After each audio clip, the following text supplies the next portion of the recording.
ॐ श्री परमात्मने नमः।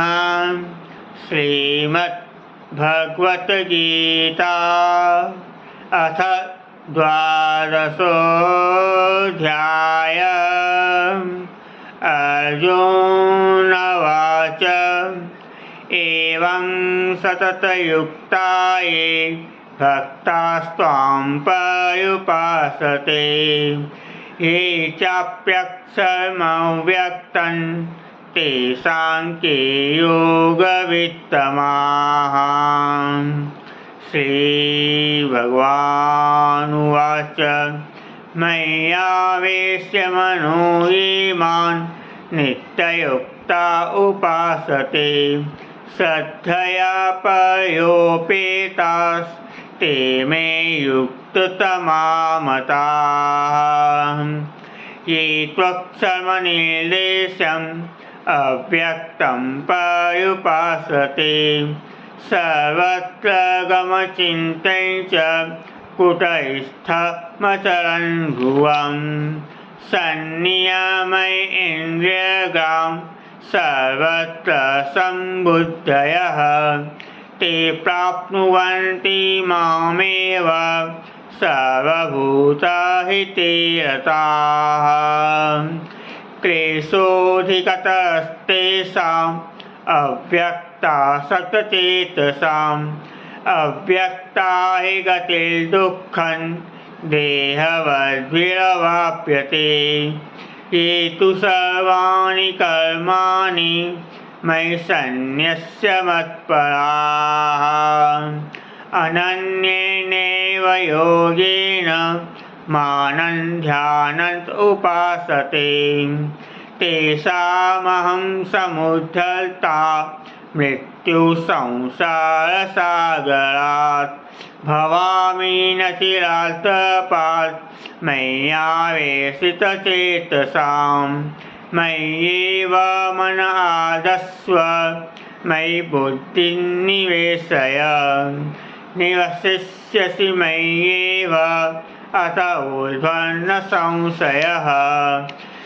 अथ चित्तं समाधातुं न शक्नोषि मयि स्थिरम् अभ्यासयोगेन ततो मामिच्छाप्तुं धनञ्जय।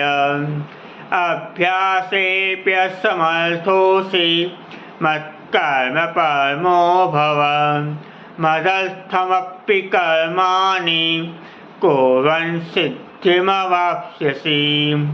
अथैतदप्यशक्तोऽसि कर्तुं मद्योगमाश्रितः सर्वकर्मफलत्यागं ततः कुरु यथात्मवान्। श्रेयो हि ज्ञानमभ्यासात् ज्ञानाध्यानौ विशिष्यते ध्यानात् कर्मफलत्यागात् शान्तिरनन्तरम्। अद्वेष्टा सर्वभूतानां मैत्री करुण एव च निर्ममो निरहङ्कारः समदुःखसुखक्षमी सन्तुष्टः सततं योगी यतात्मा निधृढनिश्चयः। मय्यर्पितमनो बुद्धिः यो मद्भक्तः स मे प्रियः। यस्मान्नो द्विजते लोको लोकानो द्विजते च यः।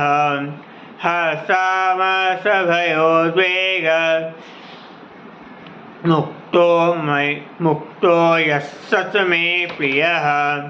अनपेक्षः शुचिर्दक्षः उदासीनो गतव्यथः सर्वारम्भपरित्यागी यो मद्भक्तः स मे प्रियः।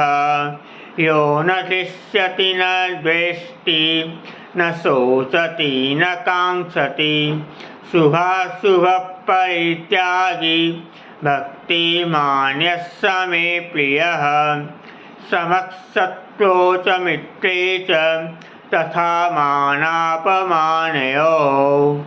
शीतोष्णसुखदुःखेषु समक्सङ्गविवर्जितः तुल्यनिन्दास्तुतिर्मौनी सन्तुष्टो येन केनचित् अनिकेतस्य स्थिरमतिर्भक्तिमान् मे प्रियो नरः ये तु धर्म्यामृतमिन्द्रै यथोक्तं पर्युपासते श्रद्धानामत परमा भक्तास्तेतीव मे प्रियः।